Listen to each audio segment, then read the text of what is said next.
Olá, eu sou a Marina Sacramento, sou doutoranda em Ciência e Tecnologia de Polímeros pelo Instituto de Macromoléculas Professora Luísa Mano, da UFRJ, e hoje eu abordarei o tema explorando as potencialidades das caracterizações FTIR e Raman na identificação de microplásticos.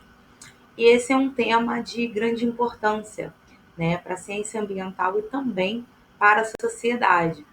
Iniciando esse tema, a gente começa com a definição, né, dos microplásticos, que são definidos como micropartículas com dimensões menores de 5 milímetros. Daí elas podem ser classificadas como primárias, aquelas obtidas intencionalmente nesse tamanho, que vai ser oriunda ali dos produtos de cosméticos, de higiene pessoal, né, como pastas de dente, cremes, esfoliantes e até mesmo aspectos industriais também. E os secundários, que são resultantes da degradação, do processo de degradação e fragmentação de produtos plásticos maiores. E a sua presença, né, ela está ligada em ambientes terrestres, aéreos e até mesmo os ambientes marinhos. E a caracterização ela é essencial, né, para a nossa compreensão, a origem e impacto desses microplásticos, né? O que nos leva à pergunta por que precisamos caracterizá-los, né? Então, essa identificação ela vai contribuir para que se possa traçar políticas públicas, protocolos, leis, normas, né, de mitigação, formas de mitigação, a desenvolver técnicas de remediação e prevenção de riscos para o meio ambiente e até mesmo a saúde humana. Essas ações elas vão aprimorar todo o processo de reciclagem e redução da poluição em solos, em águas marinhas também. Então, esses microplásticos, eles possuem diferentes morfologias, né? Diferentes formas, tamanhos, cores e até mesmo composições químicas, né? E essas variações elas podem influenciar no seu comportamento ambiental, como ele vai se aglomerar ali no meio ambiente, né? Como, por exemplo, o transporte dele e até a interação com alguns contaminantes. Aqui nessa figura é possível ver algumas morfologias, como a espuma do isopor, fragmentos, as fibras, né, também, e os pellets, né? Aqui como intensificando um pouquinho o exemplo, eu cito a fibra, né, de rede de pesca que pode ser encontrada ali naquele processo de degradação de redes, né, que muitas redes são descartadas intencionalmente nos mares, né, e ficam ali e acabam, né, não prejudicando só o ambiente em si, mas também a fauna marinha, né? E entender essa diferença, né, de morfologia, essas diferenças, ela é de suma importância, ela é crucial para que se possa investigar, né, a sua persistência nesses ambientes e até mesmo as toxicidades. Então, com isso, né, hoje nós vamos abordar as técnicas de caracterizações que permitem identificar os tipos de polímeros que vão originar esses microplásticos, né, de forma precisa e eficiente, que é o FTIR e o Raman. O FTIR é a espectroscopia do infravermelho por transformada de Fourier, capaz de identificar ali, né, de detectar ligações e composições químicas, né, permitindo que essas micropartículas elas sejam irradiadas, né, com luz infravermelha e identificando ali os grupos funcionais e as composições químicas, né, através dos assinalamentos das bandas de absorção. Essa figura ela é um espectro de FTIR, onde no gráfico, é um gráfico comparativo, onde em cima esse espectro ele é resultante de uma amostra real de ambiente marinho, foi uma amostra coletada em areia de praia, e ela foi comparada com a biblioteca do equipamento, né, onde foi identificado que possuem os mesmos assinalamentos nas bandas de absorção do poliestireno. Então, esse gráfico aqui consegue inferir que essa amostra também é uma amostra que contém o poliestireno na sua composição. Já a espectroscopia Raman, ela é semelhante ao FTIR, né? No entanto, ela analisa ali as mudanças vibracionais de moléculas através do espalhamento de luz. Então, a quantificação e a identificação química, ela é identificada através desse espalhamento de luz. Né? E tem uma particularidade, né? Por ser uma técnica muito sensível, né? Pode ocorrer também algumas interferências causadas não só por contaminantes, mas também aditivos químicos. Esse é o espectro de Raman, onde na faixa espectral vermelha ela é o espectro padrão do aparelho. E o azul são os assinalamentos da amostra que foi obtida na natureza. Essas duas técnicas, elas possuem vantagens e desvantagens, né? Uma das maiores vantagens de ambas é porque elas são técnicas não destrutivas, né? E também a necessidade de utilização de poucas amostras. As duas vão identificar o tipo de polímero, né, que está contido ali naquele material. São técnicas rápidas, no entanto, elas possuem algumas diferenças. O FTIR, ele possui uma amplitude maior de biblioteca, né, de padrões de referência. E também há também um número de equipamentos e mais quantidades no ambiente acadêmico. Né? Há mais uma facilidade de se encontrar esse equipamento em alguns institutos e laboratórios.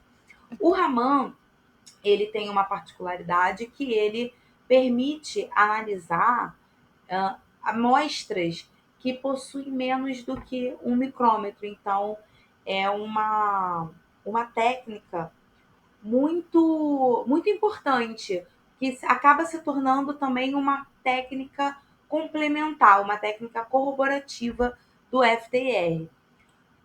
Porém, ambas têm algumas desvantagens, né? A maior desvantagem do FTIR é porque ele já não consegue analisar com uma precisão, né, partículas menores do que 10 micrômetros. Já o Raman, a desvantagem dele é por ele conseguir analisar partículas menores, ele também acaba tendo uma sensibilidade maior, né, interferência óptica, como a fluorescência. E também é um equipamento com um custo mais elevado do que o FTIR.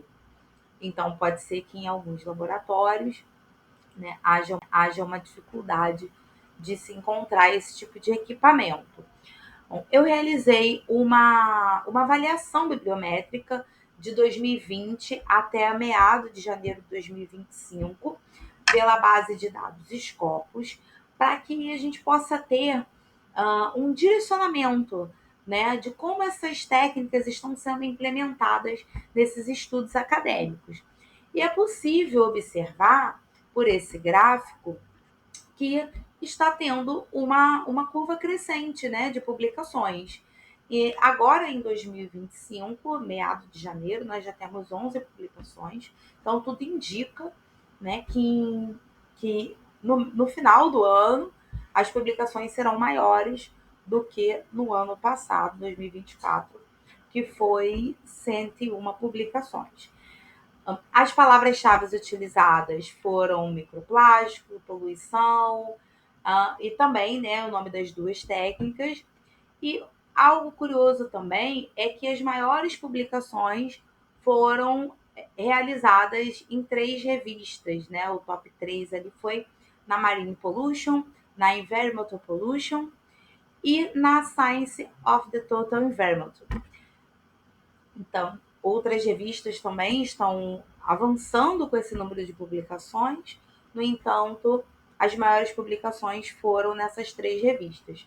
E eu selecionei 2 estudos de caso, um utilizava FTIR e o outro Raman, no ano de 2024, no ano passado, para que a gente possa observar um pouco como essas técnicas estão sendo implementadas.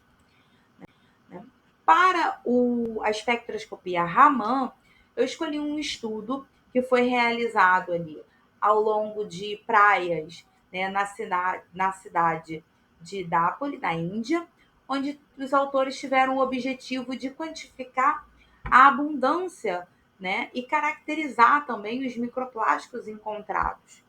Né? A técnica utilizada foi o Raman e a espectroscopia Raman ela foi capaz de identificar fragmentos, filmes, fibras, espumas e pellets também.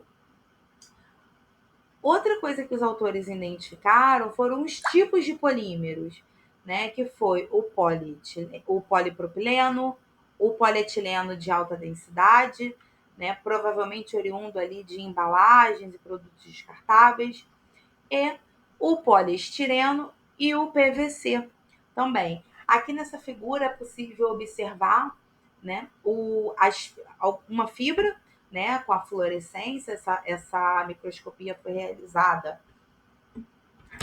informando aqui uma fibra, 2 fragmentos. Esses 2 fragmentos são oriundos do polietileno também. Nesse próximo estudo, foi focado na espectroscopia de FTIR. E os autores tiveram como objetivo fornecer informações sobre a presença e o tipo de microplásticos em algas marinhas, né, coletados ali no México, coletado em duas praias no México.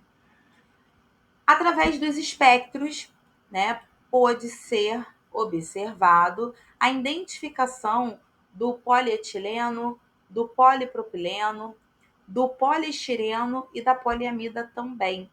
Os autores pegaram um fragmento e uma fibra e com os seus assinalamentos, né, dessas amostras naturais, eles compararam com as amostras padrões que tinham no equipamento e identificaram que os assinalamentos eram similares à referência do polietileno de baixa densidade. Então, os autores analisaram as bandas, né, de absorção do grupo de CH alifático, do grupo de carbonila de éster e também da deformação angular fora do plano. E esses dados, eles são essenciais para que a gente possa compreender, né, a dinâmica dos microplásticos no ecossistema, a fim de que se proponha novas e melhores soluções, né, para essa obtenção de microplásticos devido ao descarte inadequado que acaba ocorrendo e sendo carreado ali para os ambientes marinhos. No entanto, a gente ainda enfrenta, né, alguns desafios e dificuldades, como, por exemplo, a análise em micropartículas menores e o elevado custo também dos equipamentos, né? Mas, com a evolução tecnológica, se espera, acredito eu, que uma automação, né, uma maior automação, uma integração com IAs, né, e também redução de custo, tornando essas 2 técnicas de caracterizações mais acessíveis para que se realizem mais e melhores pesquisas acadêmicas. Isso nos leva às considerações finais e perspectivas futuras desse estudo, né? Observamos aqui algumas, né, relevâncias da utilização dessas caracterizações em microplásticos, né? O papel dessas 2 técnicas, né, e o avanço na ciência ambiental, que acaba acarretando também o avanço na saúde humana também, e a importância, né, dessa interdisciplinaridade, né, com a ciência ambiental, a química, novas tecnologias, a nossa saúde humana também, futuras técnicas, né, com o desenvolvimento, o aprimoramento de métodos, protocolos mais sensíveis e automatizados também, para que se possa comparar espectros e análises também é muito importante. E aí a chamada à ação, né, que há a necessidade de uma conscientização ambiental e um esforço global, né, que deve ser feito pela sociedade, pelo governo e também pela nossa academia. E eu deixo uma reflexão, né, que investir em pesquisas acadêmicas como estas, né, que aprimora ali técnicas de caracterizações, sendo capazes de identificar os tipos de polímeros, né, que vão ser oriundos dessas micropartículas plásticas, elas podem sim e elas vão ser fundamental para que se reduza, né, impactos, né, ambientais e que também se proteja o nosso ecossistema. Ela pode auxiliar ali na formulação de protocolos, auxiliar na rastreabilidade, propor soluções governamentais às empresas também, fazendo uma rastreabilidade e também como forma de reciclagem e reutilização desses materiais. Eu deixo meus agradecimentos, agradeço o convite por fazer parte desse evento, mais um ano ao Instituto, deixo o meu contato. Obrigada.